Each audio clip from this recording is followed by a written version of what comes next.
Hi hello నమస్తే welcome to social post TV. నేను మీ యాంకర్ పప్పు. ఈ రోజు మనతో స్పెషల్ గెస్ట్ ఉన్నారండి. ఆ గెస్ట్ ఎవరు కాదు, పొలిటికల్ అనాలిస్ట్ శ్రీనివాసరావు గారు ఉన్నారు. కొన్ని ఆసక్తికరమైన ఆంధ్రప్రదేశ్లో జరిగబోయే పొలిటికల్ గురించి కొంచెం మాట్లాడి చర్చించుకుందాం సార్తో. నమస్తే సార్. నమస్కారం అండి. ఎలా ఉన్నారు? ఫైన్. అని చూస్తే కనుక ప్రశాంత్ కిషోర్ గారి ప్లాన్లో టీడీపీలో ప్రచారానికి జూనియర్ ఎన్టీఆర్ గారిని ఎలా దింపబోతున్నారు సార్? జూనియర్ ఎన్టీఆర్ ఎవరండి? టీడీపీలో లేడు కదా అతను. అదే ఇప్పుడు దింపబోతున్నారా? ప్లాన్ ఏమైనా ఉందా అని ఏముంటుంది జూనియర్ ప్రచారంలో? ఏమన్నా వాళ్ళకి ఏం పని ఉంటుందండి? అతను సినిమాల్లో ఉన్నాడు, బ్రహ్మాండంగా సినిమా. అప్పట్లో గతంలో చేశారు కదా ప్రచారం, ఈసారి ఏమైనా యూజ్ అవుతుంది? వాళ్ళు తెలివిగా పిలిపించుకున్నారు అనుకుంటున్నాను నేను. ఓకే, ఏదన్నా ఉంటుంది అనుకుని పిలిపించుకున్నారు, ఏం లేక వదిలేరా బాబు అనుకున్నారు అనుకుంటున్నాను నేను. రాజకీయాలు అలాగుంటాయంటే అవును, పనికొస్తే వాడతారండి. ఇప్పుడు 2009లో జూనియర్ ఎన్టీఆర్ చేత ప్రచారం చేయించుకున్నారు. అప్పుడు అతను వెళ్ళిన ఏరియా అంతా ఓడిపోయారు. ఎందుకురా బాబు అనుకుంటారు, భయం కదా అంటే. అని చేత మళ్ళీ ఎందుకులే పడుకున్న గుర్రం లేపుదని ఇచ్చుకుంటాం అనుకుంటారు. ఆయనకు ఉండొచ్చు. మరి ఏదన్నా జూనియర్ ఎన్టీఆర్ నేను రాజకీయాల్లో వస్తాడు అనుకుంటలేదు. ఎందుకంటే అతని పని బాగుంది, కెరీర్ బాగుంది, బ్రహ్మాండంగా యాక్ట్ చేస్తున్నాడు, మంచి పేరు తెచ్చుకుంటున్నాడు, సినిమాలు బాగా ఆడుతున్నాయి, అతని ముఖంలో సీరియస్నెస్ బాగుంటుంది. అసలు నవ్వు చూడట్లేదు ఈ మధ్యన, నవ్వే కనపడతలేదు. కానీ లోకేష్ మంచి పేరు వచ్చేస్తుందని ఏమన్నా నవ్వు మాయమైపోయిందేమో తెలియదు. కానీ అంటే మామూలుగా అయితే మరి ఏదో బాధ ఉంది అతనికి, అంతు పట్టని వ్యాధ ఏదో కనపడుతుంది అతని ముఖంలో. మరి వాళ్ళ నాన్నగారి గురించి లేదా వాళ్ళ సోదరుడు మరణించాడు, ఇలాంటి బాధ ఉందా ఏముందో తెలియదు. కానీ ఏమన్నా ఫెయిర్గా కనిపించట్లా అతని ముఖంలో, స్వచ్ఛమైన నవ్వు కనిపించట్లా. ఇది వరకు బాగానే ఉండేవాడు. మరి ఇంతకో అది అయిన వార్తలు కూడా కనిపించట్లా. ఆయనకేం పరపతికేం తక్కువ లేదు. ఏకంగా కేంద్ర హోంమంత్రి గారు వచ్చి కలిసాడు. ఆయన అడిగితే ఏ రాజకీయ పార్టీని ఏం కావాల్సిన ఏదో చేస్తారో. రాజకీయాల మీద ఆసక్తి లేదు. నేను ఎందుకంటానంటే వాళ్ళ చెల్లు అక్కగారు పోటీ చేసినప్పుడు కూడా ప్రచారం కూడా రాలేదు సుహాసిని గారు. కాబట్టి ఆయన ఏం రావడేమో, ఆయన కెరీర్ ఉంది కాబట్టి. మెయిన్ ఇంకోటి ఏంటంటే ఇప్పుడు ఆయన కొత్తగా పార్టీ పెట్టుకుని బిల్డప్ చేసుకుని ఇవన్నీ చేయాలంటే చాలా కష్టం అండి ఈ రోజుల్లో. కెరీర్ కూడా చాలా ఉంది. ఇప్పుడు రాజకీయాల్లో రావాలంటే ఇప్పుడు పవన్ కళ్యాణ్ గారు లాంటి పవర్ స్టార్కి ఎంత టైం పట్టేసింది, ఎంత కష్టమైపోతుంది. అయినా కానీ స్టేట్ అంతా లేకుండా పోయిందండి, ఏదో కొన్ని ప్రాంతాలు పరిమితం అయ్యాడు. అది అంత ఈజీ కాదండి ఈ రకమైన ఇమేజ్. తెలుగుదేశం పార్టీ అంటారా? తెలుగుదేశం పార్టీ డెఫినెట్గా నా ఉద్దేశం ప్రకారం కార్యకర్తల పార్టీ అని వాళ్ళు అనుకుంటారు, మాకు అలా కనిపిస్తుంది. ఇప్పుడు జూనియర్ ఎన్టీఆర్ లేకపోతే బాలకృష్ణ, ఇంకో నందమూరి చైతన్య కృష్ణ వాళ్ళు వచ్చి మేము కూడా ఎన్టీఆర్ గారు మన వాళ్ళమే అంటే తప్పదండి. అది అని చేత పని చేయాల్సింది. మన లోకేష్ కూడా అదే అన్నాడు, ఎవరైనా రావడానికి మాకేం అభ్యంతరం లేదు, వచ్చి పని చేస్తే ఎవడొద్దంటాడు కానీ నిలదొక్కుకోవాలి అని చెప్పేసి అన్నాడు.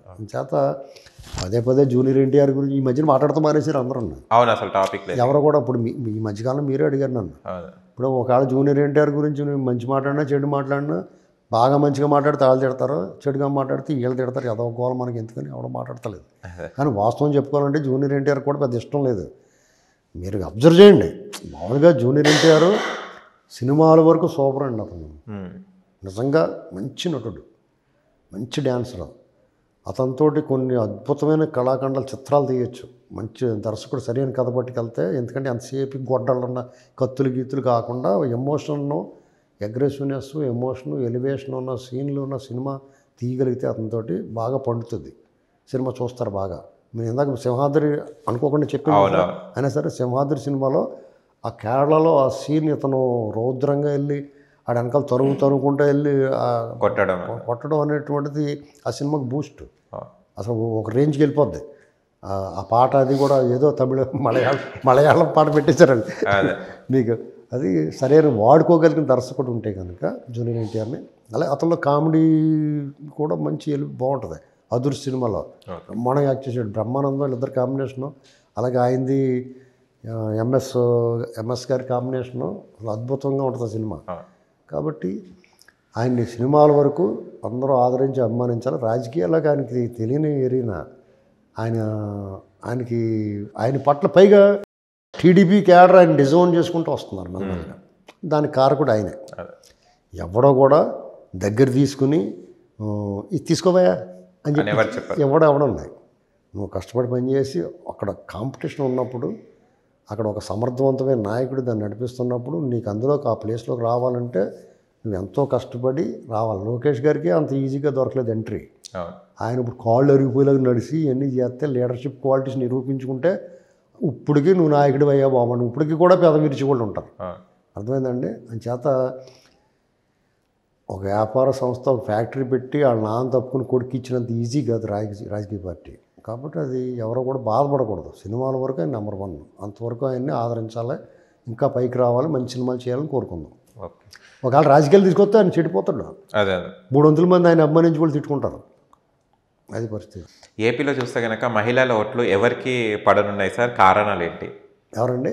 ఏపీలో మహిళలు ఉన్నారు కదా, చాలా వరకు ఇప్పట్లో అమ్మఒడి ఇవి అన్నిటికీ బానిస అయిపోయారు మన వైసీపీకి.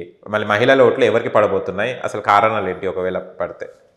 ఆంధ్రప్రదేశ్లో 3,60,00,000 ఓట్లు ఉంటే 1,80,00,000 మహిళలు ఉన్నారంటారా? వాళ్ళందరికీ పడుతున్నాయి అమ్మఒడి? 1,80,00,000 మందికి పడుతుందండి. అతను నోడితే అతనే చెప్పాడు 53 లక్షల మందికి మన అమ్మఒడి సంక్షేమ పథకాలు వెళ్తున్నాయని చెప్పాడు. సంక్షేమ పథకాలు అంటే అమ్మఒడి అందరికీ వెళ్ళవు కదా. అంటే ఒక 20 లక్షల మంది బెనిఫిషియర్స్ ఉన్నారు. 20 లక్షల ఓట్లు పడితే వాళ్ళు కూడా మీరు ఎంత పెట్టినా కానీ ఇప్పుడు మీకు ఒక విషయం చెప్పాలి. కృతార్థాయ సేవనం దేష్టి కృతధారయ మాతరం జాతా పచ్చ పితృంద్వేష్టి గతరోగ చికిత్సకారకం. ఈ శ్లోకం విన్నారు కదా. కృతార్థ సేవనం ద్వేష్టి అంటే ఏంటో తెలుసండి? ఒక యజమాని సేవకుడికి ఎంత బాగా చూసినా, సేవకుడికి మంచి జీతాలు ఇచ్చి ఎంత బాగా ఇంట్లో సొంత బిడ్డలా చూసినా అసంతృప్తి ఉంటుంది సేవకుడికి. ఏట్రా ఇంకెత్తే బాగుండు, నాకు ఆడికి ఎక్కువ ఇచ్చాడు, నాకు ఇవ్వలేదు, ఇలాగా. అలా యజమాని కూడా ఒక సేవకుడు ఎంత పని చేసినా ఈ డేట్ ఇంకా చేయలేదు, ఆ మూల మట్టం తుడు, ఇలాంటివి చెప్తూ ఉంటారు సేవకుడి పట్ల. అలాగే ఒక భార్య బిడ్డలు పుట్టిన తర్వాత భర్త మీద ప్రేమ కొంచెం తగ్గుద్ది, పిల్లల మీదకి డైవర్ట్ అవుద్ది. అలాగే భార్య వచ్చిన తర్వాత తల్లిదండ్రుల మీద ప్రేమ తగ్గుద్ది బిడ్డకి. ఇవన్నీ పక్కన పెడితే సహజంగా జరుగుతూ ఉంటాయి. అంతకన్నా సహజంగా జరిగిపోయే విషయం ఏంటంటే, మీకు ఏదైనా కాలు ఇరిగిపోయో, నొప్పి వచ్చో, బాగా రోగం వచ్చో ఏదో వైద్యం చేయించుకుంటారు. అది తగ్గిపోయిన తర్వాత వైద్యుడు మీ కళ్ళను కూడా గుర్తురాడు. చేత మనకి ఓట్లు డబ్బులు ఇచ్చినంత మాత్రాన ఓట్లు పడతాయి అనుకుంటే అది జరగదండి. ఎందుకంటే పసుపు కుంకాలు ఇచ్చాడు చంద్రబాబు నాయుడు గారు ఎలక్షన్ ముందు. దాన్ని మించి మీకు లాగ్ బొమ్మ కొట్టేసి మిఠాయి పెడితే అంత ఈజీగా ఉండదండి. జగన్మోహన్ రెడ్డి గారు ఈపి షర్ట్లు కొట్టేసాడు. ఈపి షర్ట్లు కొట్టేసి ఊరుకోలేదు, అందు మీద ఉప్పు కారం జల్లేసి ఊరుకోలేదు, నిమ్మరసం పిండాడు. కాబట్టి వాళ్ళందరికీ కూడా ఈ బెడద ఎప్పుడు వదులుతుందిరా బాబు, ఇతను వదిలించుకుందామని చూస్తున్నారు. సంక్షేమం అనేటువంటిది గతంలో ఉంది, ఇప్పుడు ఉంది, రేపు కూడా ఉంటుంది. ఎవడొచ్చినా చేయాలి, అది వాళ్ళ హక్కు. వాళ్ళకు కూడా అర్థమైంది, ఎవడొచ్చినా కానీ మాకు వచ్చి పథకాలు మాకు వస్తాయి, కొంచెం ఎక్కువ తక్కువ అని చెప్పేసి. పైగా వీళ్ళ స్కీమ్ ఏదో ఉంది కదా, ఆ స్కీమ్ను కూడా జగన్మోహన్ రెడ్డి ఇప్పుడు అమలు చేయడానికి ప్రయత్నం చేస్తున్నాడు. వాళ్ళు ఇప్పుడు అతని మాట అంటేనే మనకి అమలు అయిపోతున్నాయి, రేపు వాళ్ళు వస్తే ఇంకెంత బాగా చూస్తారని ఆలోచించి వాళ్ళు కూడా ఉంటారు. ఓకే. కొత్త ఒక వింత పాత ఒక రోత. ఇతను 5 ఏళ్ళు చూసాం కదా, ఈసారి మన వాళ్ళు చూద్దాం అనుకుంటారు. వాళ్ళు సొమ్మేం పోయిందండి, తాడిసీటికి ఎదురెక్కమంటారు అంతే. చూస్తే కనుక వైసీపీ టీడీపీ ఏ స్థానాల్లో గెలుస్తారు సార్? ఎవరికి ఎక్కడ ఓట్ బ్యాంక్ ఎక్కువ ఉంటుంది? నేను వైసీపీ అయితే డిజాస్టర్ అని చెప్తున్నాను మొహమ్మద్. టీడీపీ వాళ్ళు కూడా చెప్పలేరు వాళ్ళు. నేను చెప్తున్నాను మొహమ్మద్ లాగా 5 సీట్లు వస్తే చాలా గొప్ప వైసీపీకి. అంతే. కేసీఆర్ గారు ఓడిపోతాడని మీరు ఎప్పుడన్నా కళ్ళు ఊహించారు? అసలు ఊహించారు. ఎన్టీ రామారావు గారు ఓడిపోతారు అనుకున్నావా? ఇందిరాగాంధీ ఓడిపోతారు అనుకున్నావా? ఇదే అంతే. ఓకే. నువ్వు అంతలా చెప్పగలుగుతున్నావు. నేనే చెప్పాను తెలంగాణలో కాంగ్రెస్ వస్తుందని 2.5 ఏళ్ల క్రితం చెప్పాను నేను. అది ఎందుకంటే ఆ ధీమాగా నాకు నమ్మకం ఉంది, నా కాన్ఫిడెన్స్, నా ప్రిడిక్షన్ మీద, నా అంచనాల మీద. ఎందుకంటే కాంగ్రెస్ వాళ్ళు నన్ను పిచ్చోళ్ళ చూసారు ఇక్కడ. చాలా ఇవాళ మంత్రుల కింద ఉన్న 6-7 ఏమన్నారు తెలిసే, 7 పిచ్చోళ్ళలో ఉన్నట్టు కాంగ్రెస్ వస్తుంది అన్నారు అనుకున్నారు. ఇవాళ ఫ్రూట్ అందేసుకున్నారు వాళ్ళు అందంగానే. వాళ్ళు నమ్మలేదు, వాళ్ళే నమ్మలేదు. అసలు వాళ్ళు చర్చలకే పిలిచేవారు కాదు ఎవరన్నా టీవీలోనే. ఇవాళ వచ్చి మంత్రులు అయిపోయారు చూసారా. అంటే వాతావరణం మారుతుంది, ప్రజల మైండ్ సెట్ని గమనించాలి మనం. ఆంధ్రప్రదేశ్లో నువ్వు వద్దురా బాబు అనుకుంటారా, ఆ 5 సీట్లు కూడా ఎవరు గెలుస్తారంటే చాలా మంచి వాళ్ళు గెలుస్తారు. పైగా అక్కడ అవతల క్యాండిడేట్ దద్దమ్మ అయితే గెలుస్తారు. లేదంటే క్లీన్ స్వీప్, శుభ్రంగా తడిబట్టు పెడతారు కదా ఇంట్లోనే. తడిబట్టు అంటే తెలుసా మీకు? Floor wash. అలాగే మీ సర్ఫ్ అన్నీ వేసి క్లీన్ చేస్తారు. ఎక్కడ ఆనవాళ్ళు కూడా కనపడకుండా తుడిచేస్తారు. జనాలకి ఎంత ప్రేమిస్తారో అంత అసహించుకుంటారు, తరిమేస్తారండి. ఓకే. వీళ్ళు అసలు ప్రచారం అప్పుడే తంతారు, ప్రచారమే చేసుకునేవారండి వాళ్ళు. అంటే ఇప్పుడు జనాల్లోకి వెళ్తారు కదా సార్ వైసీపీ వాళ్ళు, ఎట్లా జనాల్లోనే ఉంటారు కదా. గడప గడప కానీ అప్పుడు చేశారు, ఇప్పుడు అందరూ ఎమ్మెల్యేలు అందరూ గడపకి వెళ్తే ఎగిరెగిరి తిన్నారు. చూడలేదా మీరు? చూడలేదా? ఆడ మంత్రి ఎంపీయా ఎమ్మెల్యే అని చూసారా, దుమ్మెత్తి పోసేసారు. ఇప్పుడు నిజంగా ఎదటి పార్టీ వాళ్ళు వచ్చారనుకోండి, ఈ కాలకేయుల ముందు ఎవడన్నా మాట్లాడతానికి ఉంది? అసలు దండుపల్లి బ్యాచ్ దగ్గర ఎవరన్నా మాట్లాడగలుగుతున్నాడా? అంటే వాళ్ళు అంత దమ్ముగా మాట్లాడారంటే దాని అర్థం ఏంటి? ఆయన చెత్త చేసుకో నువ్వు అని చెప్పేసి మాట్లాడుతున్నారు, పచ్చిబూతులు ఇట్టేస్తున్నారు రోడ్డు మీద. వాళ్ళ పని అయిపోయిందండి. అనవసరంగా మనం వాళ్ళు ఏదో మీకు ఈ ప్రపంచంలో ఎవరికీ లేని అనుమానాలు శంకలన్నీ టీడీపీ వాళ్ళకి ఉంటాయి. వాళ్ళు భయపెడుతున్నారు. మాకు స్పష్టంగా ఉంది, మాకు అర్థమవుతుంది. వాళ్ళు డెఫినెట్గా జగన్మోహన్ రెడ్డి గారు going to be disaster, utter block అయిపోయిందని పరిపాలన. అందుకని వాళ్ళు ఎమ్మెల్యేలు వాళ్ళు కూడా ఎటు పారిపోవాలో తెలియకుండా చూస్తున్నారు. వాళ్ళు టీడీపీ ఆఫీసుల ముందు తొక్కిసలాట జరుగుద్ది, చూసుకుంటారు రేపు మాపు. Okay sir, thank you so much sir. వచ్చి చాలా విషయాలు చెప్పడం జరిగింది. అనాలిసిస్ ప్రకారం చూద్దాం ఏమవుతుందో రాబోయే ఎన్నికల్లో. మళ్ళీ మాట్లాడుకుంటాం కదా, మళ్ళీ మాట్లాడుకుంటూనే ఉంటుంటాం.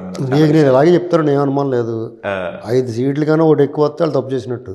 ఓకే, 5 సీట్లు కన్నా తక్కువ వస్తే కూడా ఆశ్చర్యపోకలేదు.